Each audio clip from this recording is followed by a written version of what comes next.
Israel మరోమారు తన సత్తా ఏంటో ప్రపంచానికి చాటి చెప్పింది.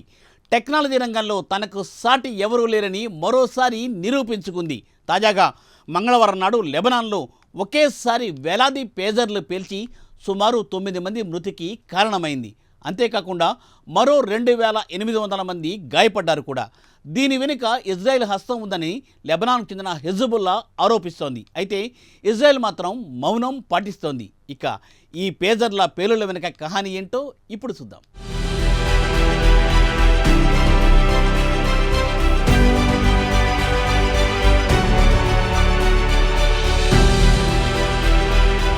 ఇజ్రాయెల్ హమాస్ యుద్ధంలో హమాస్ కి మద్దతుగా లెబనాన్ కు చెందిన హెజ్బొల్లా అనే టెర్రరిస్ట్ గ్యాంగు అండగా ఉంటోంది. గత ఏడాది అక్టోబర్ 7 నుంచి మొదలైన యుద్ధం తర్వాత తరచూ హెజ్బొల్లా టెర్రర్ గ్రూప్ ఇజ్రాయెల్ పై క్షిపణులతో దాడులు చేయడం మొదలుపెట్టింది. దీంతో ఇజ్రాయెల్ కూడా ఒకటేసారి 3 దేశాలతో పోరాడుతోంది. ఒకటి పాలస్తీనా, రెండోది ఇరాన్, మూడోది లెబనాన్ కు చెందిన హెజ్బొల్లా టెర్రర్ గ్రూప్ తో తలపడుతోంది. ఇవన్నీ ఒక ఎత్తైతే టెక్నాలజీ రంగంలో ప్రపంచంలో ఇజ్రాయెల్ ని ఢీకొట్టే దేశం ఏదీ లేదంటే ఆశ్చర్యపోవాల్సిన పనిలేదు.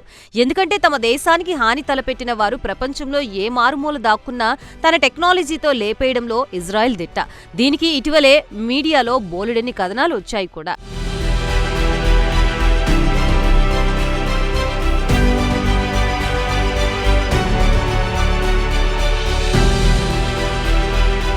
టెక్నాలజీపై ఇజ్రాయెల్ కి ఉన్న పట్టుని దృష్టిలో ఉంచుకొని మిలిటెంట్ల పాలిస్తాన్ పై యుద్ధం మొదలైనప్పటి నుంచి మొబైల్ ఫోన్లని వినియోగించడం నిలిపివేసింది. మొబైల్ ఫోన్లని హ్యాక్ చేసి పేలుళ్లకు పాల్పడే అవకాశం ఉందని భావించి హెజ్బుల్లా ముందు జాగ్రత్త చర్యగా తమ బృందాల్ని మొబైల్ ఫోన్లని పక్కన పెట్టి గతంలో అంటే మొబైల్ ఫోన్లు రాకముందు వాడిన పేజర్లని వాడటం మొదలుపెట్టింది. హెజ్బుల్లా మిలిటెంట్లు తమ సమాచారాన్ని తమ సొంత టెలికమ్యూనికేషన్ వ్యవస్థని ఏర్పాటు చేసుకుని పేజర్ల ద్వారా సమాచారాన్ని పంచుకునేవారు. ప్రస్తుతం ఇజ్రాయెల్ ఈ టెక్నాలజీని కూడా హ్యాక్ చేసిందని అనుమానిస్తున్నారు.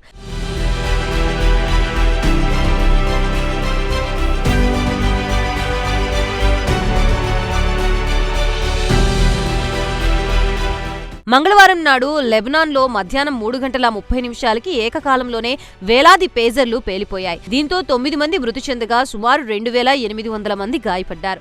వారిలో సుమారు 200 మంది పరిస్థితి విషమంగా ఉందని లెబనీస్ వైద్య శాఖ మంత్రి ఫిరాస్ అబీద్ చెప్పారు. ఇక లెబనాన్ ఇరాన్ రాయబారి మోస్తాబా అమీనీ కూడా గాయపడిన వారిలో ఉన్నారు. ఇక లెబనాన్ వైద్య ఆరోగ్య శాఖ మంత్రి మీడియాతో మాట్లాడుతూ గాయపడిన వారిలో చాలా మంది ముఖాలకు, చేతులకి, కడుపులో గాయాలయ్యాయని తెలిపారు.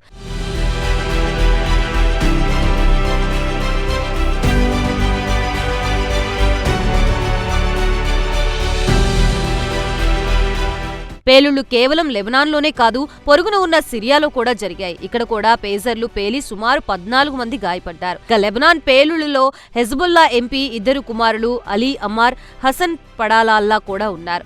అయితే ఈ పేజర్లు పేలిపోవడానికి గల కారణాల గురించి వివిధ రకాలుగా ఊహాగానాలు లెబనాన్లో చక్కర్లు కొడుతున్నాయి.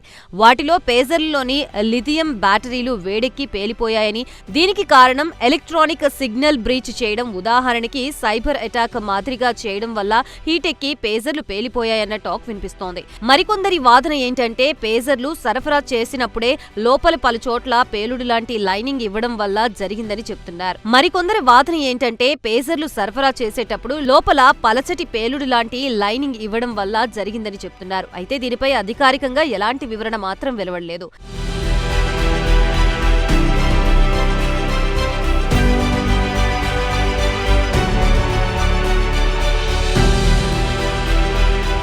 ఇక హెజ్బుల్లా మాత్రం పేజర్ల పేలుడ వెనుక ఇజ్రాయెల్ హస్తం ఉందని ఆరోపిస్తోంది. ఇప్పటి వరకు జరిగిన అతిపెద్ద సెక్యూరిటీ ఉల్లంఘన ఇదే అని చెబుతోంది.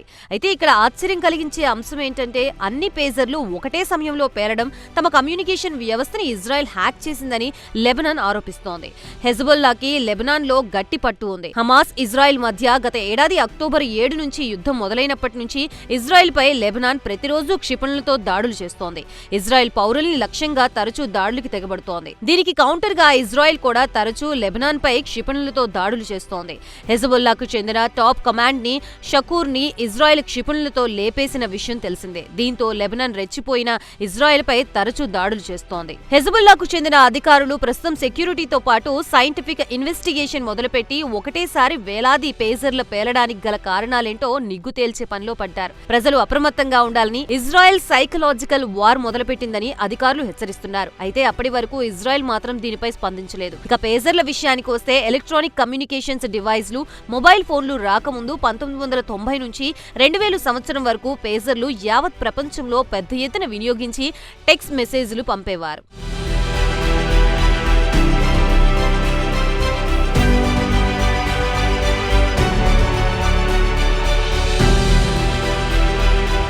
పేజర్ల తర్వాత మొబైల్ ఫోన్ల జమానా వచ్చింది. అటు తర్వాత స్మార్ట్ ఫోన్లు వచ్చాయి. ప్రస్తుతం యావత్ ప్రపంచం స్మార్ట్ ఫోన్లని వినియోగిస్తోంది. ఇక స్మార్ట్ ఫోన్లని తయారు చేసింది కూడా ఇజ్రాయెలీలే. స్మార్ట్ ఫోన్లు వాడితే హ్యాక్ చేసి ఇలానే పేలుళ్లకు పాల్పడే అవకాశం ఉందని హెజ్బుల్లా టెర్రరిస్టులు దాన్ని పక్కన పెట్టి పేజర్లకు వెళితే అక్కడ ఇజ్రాయెల్ నుంచి తప్పించుకోలేకపోయారు. మొత్తానికి చూస్తే ఈ రౌండ్ లో కూడా ఇజ్రాయెల్ మరోమారు తన సత్తా ఏంటో చాటి చూపింది. ఇటు హెజ్బుల్లాలో టెర్రరిస్టులు మరో రౌండ్ రాకెట్లు పేల్చే ముందే వారి పేజర్లు పేలి ఆసుపత్రులు పాలయ్యారు. లెబనాన్ లో ఎక్కడ చూసినా పేలుళ్లతో హాహాహారాల సీన్లు కనిపించాయి. మరి ఇజ్రాయెల్ పై లెబనాన్ తన ప్రతీకారం ఎలా తీర్చుకుంటుందో త్వరలోనే తేలిపోతోంది.